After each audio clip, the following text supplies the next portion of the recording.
ஆண்டவராகிய இயேசு கிறிஸ்துவின் ஈடு இணையற்ற அன்பின் நாமத்தினாலே உங்களை நான் வாழ்த்துகிறேன். ஆசீர்வாதமாயிருங்கள், சௌக்கியமாயிருங்கள். விதத்திலே ஒரு பகுதியை பார்க்கிற போது எரேமியா 30:17 நான் உனக்கு ஆரோக்கியத்தை வரப்பண்ணி உன் காயங்களை ஆற்றுவேன் என்று கர்த்தர் சொல்லுகிறார். உங்களை பார்த்து உடைக்கப்பட்டு மனம் உடைந்து மன சோர்வடைந்து சமாதானம் இல்லாத நிலையிலே, கைவிடப்பட்ட நிலையிலே, எடுத்த படுக்கையோடு ஆரோக்கியம் இல்லாமல், சௌக்கியம் இல்லாமல், சரீரத்திலே வேதனைகளோடு இருக்கிற என் அன்பு மகனே, என் அன்பு மகனே, ஆண்டவராகிய தேவன் உன்னை பார்த்து சொல்லுகிறார். மனிதரால் கைவிடப்பட்டு மறக்கப்பட்டிருக்கலாம், சொந்த பந்தங்களால் மறக்கப்பட்டிருக்கலாம். ஆண்டவராகிய தேவன் உங்கள் அருகாமையிலே வந்து சொல்லுகிறார், நான் உனக்கு ஆரோக்கியத்தை வரப்பண்ணி உன் காயங்களை ஆற்றுவேன். நம்முடைய தேவன் எப்படிப்பட்டவர்? கல்வாரின் சிலுவையிலே அவர் சிந்தி அவர் ஏற்றுக்கொண்ட தழும்பு உனக்கு ஆரோக்கியத்தை கொண்டு வரும். அவருடைய ரத்தத்தினாலே உனக்கு நல்ல சௌக்கியத்தை தேவன் கொடுக்க வல்லவராய் இருக்கிறார். இப்பொழுதே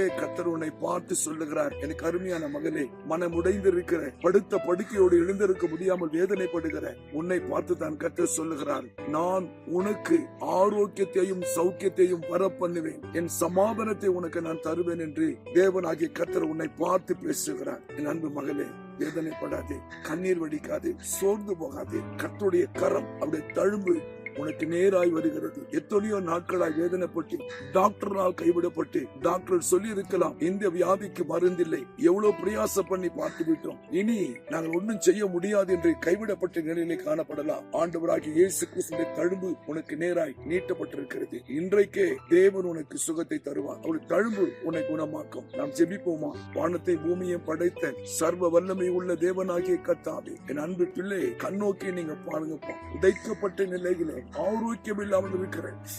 என் அன்பு மகள் மேல் கரத்தை கர்த்தர் நீட்டி இப்போதே நாங்கள் செபிக்கிற போதே உடைய உயிர்த்தெழுந்த வல்லமை உடைய பிள்ளைகளை கர்த்தர் தொட்டு படுக்கையை மாற்றி கர்த்தர் தெய்வீக சுகத்தை தொடுகிறார்.